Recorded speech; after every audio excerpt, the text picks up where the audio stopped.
Buenas tardes. Me toca a mí abrir este curso y me interesaba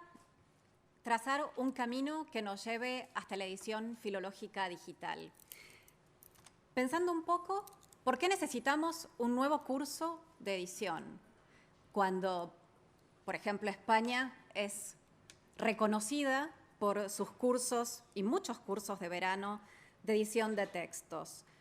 ¿Qué es lo que aporta este curso? Aporta una nueva aproximación a la edición y una aproximación que, a pesar de que se centra en lo filológico, no solo sirve para el filólogo, sino que creemos que esta aproximación es útil para cualquier persona que trabaje en humanidades y que quiera acercarse a otro tipo de edición. Creemos que este tipo de curso puede enmarcarse en las palabras de Lev Manovich en su libro El software toma el control, cuando habla de la omnipresencia del software en nuestras vidas y cómo este constante trabajo con el software, con la presencia de Internet, lo que ha hecho es que nosotros tengamos una mayor autonomía a la hora de no solo almacenar, distribuir, acceder, pero también de crear objetos digitales. Estamos creando, editando constantemente textos, aunque no nos demos cuenta. Pero no solo es editar textos en versión divulgativa, editar un email, editar una página web, sino que creemos que las prácticas de la filología bien sirven para acercarnos a la edición digital. Este sentido de filología que traemos ya desde el siglo XVIII, desde la modernidad, este sentido de filología en el sentido de erudición, la filología que entra en las academias, en las universidades. En este sentido, creemos que la frase de Kantorowicz de que la forma más extendida de hacer filología es la de la edición de textos, bien se aplica a la aproximación que queremos dar para este curso. Pero bien, hasta ahora los cursos de edición se mantenían en una estructura, digamos, doble, una aproximación desde la historia del libro, desde la historia de la escritura, desde una aproximación, digamos, paleográfica, codicológica. Creemos que a esta dimensión es interesante añadirle una nueva dimensión que es la del estudio de la arqueología de los medios. Si para la historia del libro podemos nombrar obras como la de Svendal o Hipólito Escolar, entre otras, o Millares Carlo, tan conocido por la mayoría de nosotros para la paleografía, Kittler, Laurie Emerson, son nuevos autores que deben sumarse a la aproximación a la edición de textos. Porque lo que hacen estos autores es pensar que no solo la tecnología de la imprenta, sino que la materialidad de la pantalla ha transformado nuestros procedimientos relacionados con la escritura y con la lectura. E introducen un concepto novedoso e importante para todos nosotros y que vamos a manejar en este curso, que es la noción de interfase. La noción de interfaz. Como bien dice Laurie Emerson, la definición de interfaz, ella la toma de Alexander Galloway en el sentido de una tecnología, bien la del libro o de la pantalla, que actúa como un umbral entre el lector y la escritura y que también delimita sutilmente tanto el proceso de la escritura como de la lectura, que van a ser procesos que nosotros vamos a poner en práctica a lo largo de toda esta semana cuando editemos, cuando leamos, cuando escribamos, en las prácticas que hagamos a lo largo de estos días. En este sentido, me gustaría hacer una aclaración que aquí no hay un corte entre la imprenta y los procedimientos de la imprenta y el advenimiento de lo digital. Creo que en este sentido, otro autor novedoso para nosotros y que viene a incorporarse tanto como Emerson con la arqueología de los medios o como Párica es Katherine Hayles, que en How We Think desarrolla una teoría muy interesante que es la de tecnogénesis. Los seres humanos evolucionamos con la tecnología. No hay un corte. Seguimos evolucionando de la imprenta al medio digital. Así como evolucionamos y creamos la rueda y llegamos a la bicicleta y al automóvil, lo mismo sucede con los medios que hacen que podamos leer, editar, haber pasado del medio impreso al medio digital. Vamos ahora un poco ya a meternos en contenido. Vamos a empezar como a historizar para llegar en este camino a la edición digital. Evidentemente, nos movimos en un principio del rótulo, de la escritura del rótulo, de la horizontalidad del rótulo, al manuscrito medieval, donde ya tenemos una espacialidad relacionada con la horizontalidad, con el aprovechamiento del espacio, pero esto no quiere decir que los distintos soportes hayan, digamos, uno tapado a otro. Creo que esta cita de la sexta partida Alfonsí, de este texto legal Alfonsí, da buena cuenta de cómo en la Edad Media hubo un proceso lento de adaptación de ciertos materiales. El rótulo no desapareció y apareció de golpe el pergamino y el códice, sino que fueron coexistiendo tanto el pergamino, el papel, las tablas. Así dice Alfonso X que se puede copiar un texto. Esto es una cuestión muy importante porque aquí no estamos en un debate, en un enfrentamiento entre el papel, la imprenta y el medio digital, sino que estamos entendiendo o intentando entender cómo evolucionan estas materialidades y cómo coexisten. En este sentido, creo que pensar como pensamos para que el códice medieval es el resultado de un fenómeno sociocultural, una consecuencia de la interacción entre factores de tipo económico, cultural y funcional, que tomo de María Jesús Torrens, creo que bien puede explicar esta evolución sociocultural y esta interacción de lo económico, lo cultural y lo funcional para que nosotros entendamos este movimiento y cómo tenemos que acercarnos a comprender el medio digital. Evidentemente, estamos ante una evolución. En este sentido, es interesante ver cómo la imprenta fue copiando las distintas formas de los folios, de los códices, la espacialidad, el modo en el que también los incunables necesitaron en un principio copiar cómo el códice disponía de los textos a lo largo de sus folios y cómo finalmente fue la imprenta ya más moderna, la imprenta decimonónica, que empezó a poner en práctica procesos de automatización, que ya abandonó la prensa manual, que facilitó de algún modo encontrar también una cierta autonomía, un carácter diferente, una espacialidad diferente, ya bastante alejada de la del códice medieval, del incunable o de los impresos antiguos.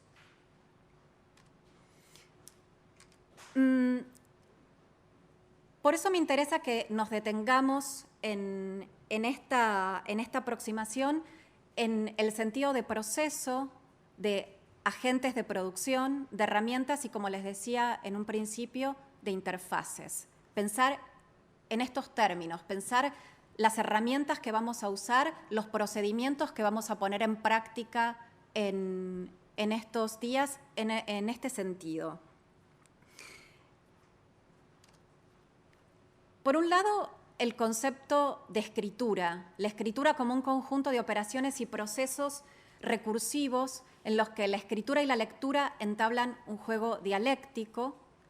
Este sentido de escritura siempre como sinónimo de reescritura, de posibilidad al menos de reescritura, donde, como les decía antes, intervienen procesos lingüísticos, cognitivos y culturales. Este sentido de reescritura que tiene tanto el códice, el paso del rótulo al códice y muchas veces del pergamino a la imprenta, también lo vemos hoy en día en lo digital. Por ejemplo, la Wayback Machine o el Internet Archive dan buena cuenta de cómo también el medio digital sufre estos procesos constantes y todavía mucho más agudos de escritura y reescritura constante. Hoy, si nosotros queremos saber cómo era una página web hace distintos años, bueno, entrando en el Internet Archive, lo que podemos hacer es recuperar ese proceso de reescritura, esas escrituras anteriores que, evidentemente, en las, digamos, escrituras antiguas, en lo que es la literatura medieval, es mucho más difícil de recuperar. Pero ese proceso de escritura y reescritura está siempre presente. ¿Qué podemos decir de los soportes, de estos soportes que estamos entendiendo como interfaces? Bien, si hablábamos de la escritura medieval, evidentemente, estamos acostumbrados a hacer referencia a soportes, a productos como la vitela, la piel del animal que se escribe, a las herramientas que se utilizan para la escritura, como el cálamo, la pluma, mucho más tarde, y otros elementos como los raspadores, los punzones, de los que dan tan buena cuenta muchas miniaturas medievales que nos ayudan a pensar cómo se componían este tipo de soportes. Y que evolucionan en otro tipo de soportes y de herramientas como son los que trae la prensa manual, como las cajas de escritura, los caballetes, todos los elementos que se usan para componer el impreso antiguo. Pero todo este tipo de soportes, de herramientas,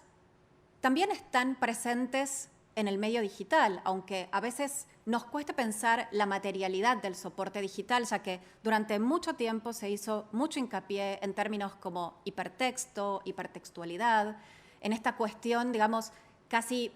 más que intertextual que tenía la escritura en lo digital, una teoría que hizo que se perdiera un poco el sentido de la materialidad de lo digital, que está siempre presente. En este sentido, me parece muy interesante la aproximación de un estudioso, en este caso argentino, no porque tenga que ver conmigo, pero conocido de primera mano, que es Alejandro Pisitelli, que en un texto muy interesante que es Internet, la imprenta del siglo XXI, habla de la pantalla como un nuevo soporte intelectual. Pisitelli sostiene que los años de trayectoria de Internet desde el nacimiento de la web nos permiten empezar a concebir la pantalla como un soporte intelectual en el sentido de lo que fue en su momento tanto el pergamino como el papel, volver a esta materialidad. Pero la lectura en pantalla y la escritura en pantalla de muchas de las colecciones digitalizadas, en este sentido, esta es una captura de pantalla de un proyecto en el que trabajamos aquí en la UNED, que es Remetka, difiere sustancialmente de las prácticas de lectura propias de los medios impresos. Varía incluso según el tipo de pantalla empleada, sean monitores, sean tabletas. Y la lectura frente a la pantalla es siempre una lectura que transforma la relación con las obras del pasado o del presente. Es una lectura discontinua que busca a partir de palabras claves, de rúbricas, el fragmento textual del cual quiere apoderarse sin que sea percibida la identidad y la coherencia de la totalidad textual que contiene este elemento. Lo que quiero decir es que en un cierto sentido, en el mundo digital todas las entidades textuales son como bases de datos. Nosotros hacemos una aproximación al mundo digital como una gran base de datos que procura fragmentos cuya lectura no supone de ninguna manera la comprensión o percepción de las obras en su identidad singular. Por eso me parece también un autor interesante para tener en cuenta desde lo teórico, pero para que ustedes se aproximen a lo práctico desde una teoría particular. La de Rodríguez de las Heras, un investigador español, que habla en la lectura en pantalla de estas transformaciones de las formas de escribir y de leer, pero también de editar. Esto sobre procedimientos, pero también tenemos agentes de producción, como les decía. Si para la imprenta teníamos agentes de producción como los componedores, como los tiradores, que también nos habla Cervantes en el Quijote, donde nos trae todos estos personajes en este pasaje tan conocido de la segunda parte del Quijote. Lo interesante del medio digital es que aquí ya somos nosotros muchas veces componedores, correctores, editores de los textos. Y esta es otra aproximación que me parece también interesante para tener en cuenta para estos días, que es la de Javier Díaz Nossi en Multimedia y Modalidades de Lectura, donde habla también de un nuevo lector, pero también de un editor, porque el lector tiene un rol activo, el lector también es editor, que es dinámico e inmersivo, que desarrolla capacidades cognitivas avanzadas, que desarrolla un conocimiento de la organización del texto y concibe el espacio informativo de la pantalla, no solo en su longitud, sino en su profundidad. Y esta cuestión de la profundidad me parece interesante porque nos trae a lo que vamos a hacer, que es esto, que es editar por primera vez, que es ponernos del otro lado de lo que vemos de la pantalla y producir ese tipo de objetos que estamos acostumbrados no a construir, pero sí a consultar. Por eso creo que pensar cómo hemos editado hasta ahora las maneras de editar y las maneras de editar filológicas nos aproximan a entender mejor lo que es la edición digital. Por una cuestión de formación de escuela, claro que empiezo por la aproximación de la crítica textual y lo que la crítica textual, creo yo, ha ofrecido desde la filología a la edición de textos. Y claro que es casi obligado empezar con las palabras de Blecua cuando dice que la crítica textual es un arte que ofrece una serie de consejos generales extraídos de una práctica plurisecular sobre los casos individuales de naturaleza muy diversa. Pero bueno, Blecua, como siempre, no solo habla de arte, sino que también habla de una disciplina, habla la crítica textual en este sentido, el arte de editar textos, el arte principal y filológico de editar textos, es tanto un arte como una ciencia y que nos permite fijar un texto, como bien dice Blecua, generalmente literario, tal y como salió de las manos de su autor, depurándolo de las imperfecciones y de los errores que el tiempo ha producido sobre los textos. Evidentemente, la imprenta se aproximó a la edición filológica, perfeccionó la edición filológica en muchos sentidos, perfeccionó las formas de la espacialidad de la edición filológica, la forma en la que se fueron incorporando los aparatos de variantes en las ediciones impresas, al principio muy confusas y que a lo mejor en las ediciones decimonónicas hasta estaban separadas por completo del texto filológico literario. Como les digo, la espacialidad de los textos impresos solucionó muchas veces las formas en las que la crítica textual podía incorporar estos procedimientos de edición, como por ejemplo, en este caso, el ejemplo que les traigo del claroscuro de Mena, en uno de los pasajes más difíciles para editar este texto de Mena, donde tenemos muchas lecciones de distintos cancioneros y que solamente por, digamos, una aproximación filológica, erudita, como decíamos en esta primera cita del siglo XVIII, donde el editor, el filólogo, tiene este conocimiento preciso del texto, el editor puede decidir que una variante como es la primera, la que viene en los cancioneros cuyas siglas son LB2 y ME1, en el cancro mismo es en el cancro mi sino, en el signo de cáncer, mi destino. Esa sería la forma de, digamos, editar filológicamente este texto desde una aproximación de la crítica textual. Pero como les decía, la espacialidad de la hoja del libro y la imprenta tiene un cierto límite, que es la incorporación, como les decía bien, del aparato de variantes y de estas explicaciones,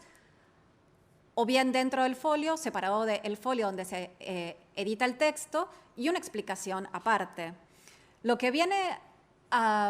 de algún modo a perfeccionar la edición digital en este camino, a solucionarnos esta aproximación a la espacialidad, también a incorporarnos activamente, como decíamos, trayendo estas teorías sobre la lectura y la escritura al principio de mis palabras, es que ejemplos de este tipo de bases de datos, en este sentido el proyecto de Cancionero Virtual, lo que hacen es dejarnos lo mismo, o sea, una aproximación similar a la que veíamos en la edición de la imprenta del claroscuro de Mena, pero de una forma mucho más activa, porque yo lo que puedo hacer al entrar en esta base de datos es comparar con un clic, comparar dos versiones y elegir las variantes, o no elegirlas, pero poder cotejar las variantes de un manuscrito y otro manuscrito al intentar aproximarme a un texto que en este caso es el de la primera de las cantigas del Cancionero de Baena. Otras aproximaciones, otra forma de trabajar la interfaz, porque esto también es un trabajo sobre la espacialidad, la materialidad de la interfaz, lo tenemos en un ejemplo bastante diferente, que es el de esta edición de la Confesión de San Patricio, donde ustedes pueden ver que las variantes se incorporan, pero ya no a un clic, sino que se abren en otro lugar, en otro sentido de espacialidad, donde el lector también puede ir eligiendo las distintas variantes de los distintos manuscritos de la Confesión de San Patricio. ¿En qué otras cosas viene a ayudarnos a vislumbrar de otro modo, aproximarnos de otro modo a conceptos muy trabajados por la crítica textual en este caso, al concepto de error, a poder como no solo entender el concepto de error dentro de un aparato de variantes donde nosotros, el lector filológico, hace una lectura inmersiva y tiene que, digamos, delimitar las variantes, sino que el medio digital nos ayuda a poder entender mejor o vislumbrar de algún modo cómo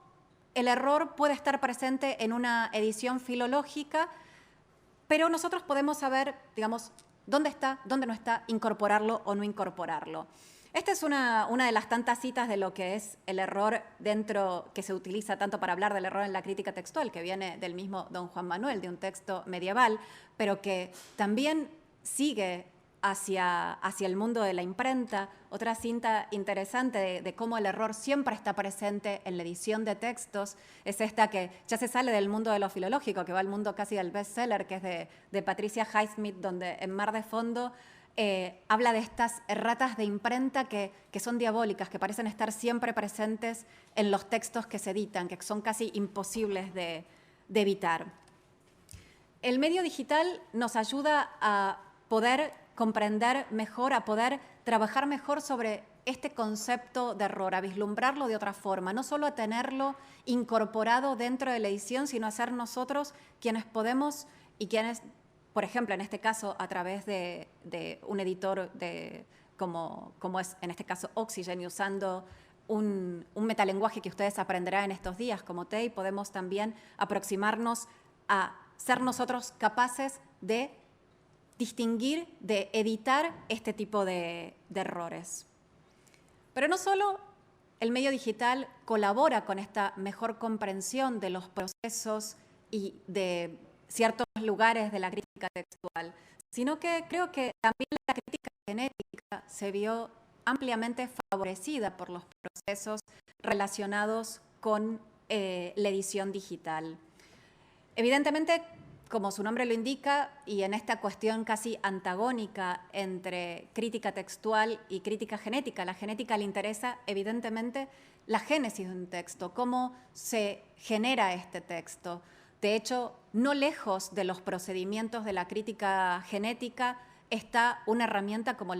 es la Wayback Machine o el Internet Archive del que hablábamos antes, que permite que nosotros podamos hacer este proceso, esta evolución de la escritura, en este sentido de varios textos, de un proceso multidireccional que nunca evoluciona en una sola dimensión. Y hay proyectos muy interesantes que han puesto en práctica procedimientos de la crítica genética. Uno es el proyecto del Digital Manuscript Project de Samuel Beckett, donde podemos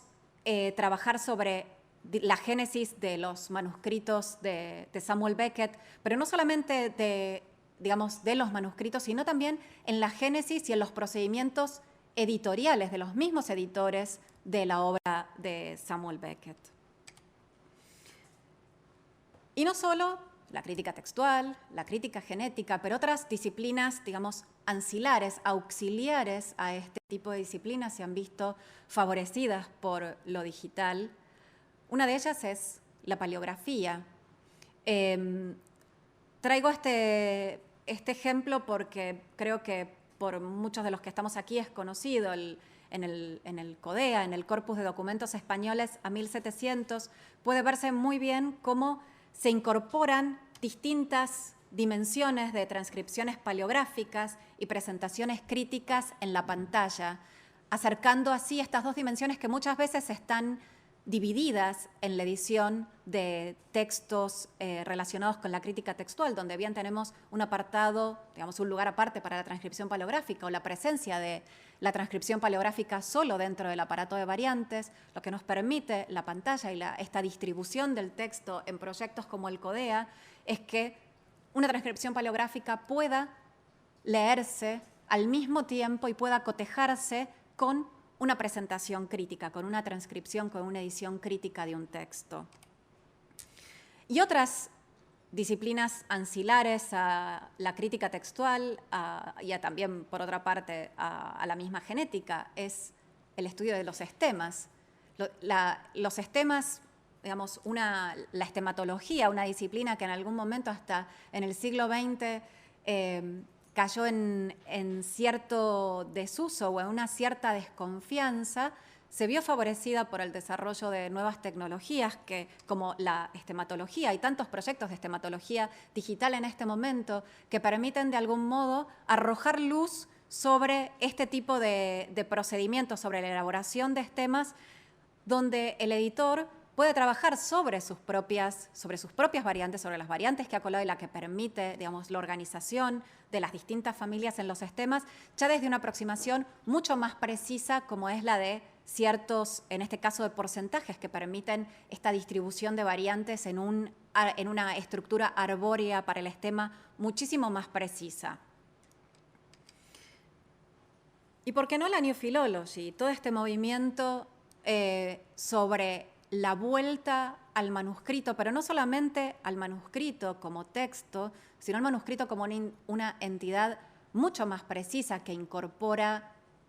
imágenes, que presta atención a qué pasa con las iluminaciones y cómo en el texto medieval ciertos elementos que no eran tenidos en cuenta dentro de la edición de textos impresos, donde se editaba texto y si había una iluminación no podía contarse con ella porque el editor no podía acercar esa iluminación a su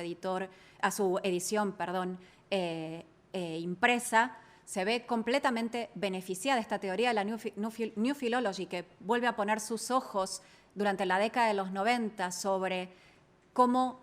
otros elementos ajenos al texto, como las iluminaciones, terminan de hacernos comprender lo que es un texto medieval. Se ve también beneficiado por lo digital. Creo que todos en algún momento hemos entrado a alguna biblioteca digital, tanto a partir de europeana como de la misma Biblioteca Digital Hispánica, de la Biblioteca Nacional de Francia, o en este caso de Biblioteca Virtual de los manuscritos medievales, donde nosotros podemos entrar a los textos medievales, ver la espacialidad del texto, jugar, recortar distintas zonas, prestar más atención a la zona, digamos, de iluminación o a la zona textual, en tanto y en cuanto ese sea nuestro interés. Dependiendo nuestro interés, podemos hacer un acercamiento completamente diferente a lo que es un texto y a su edición.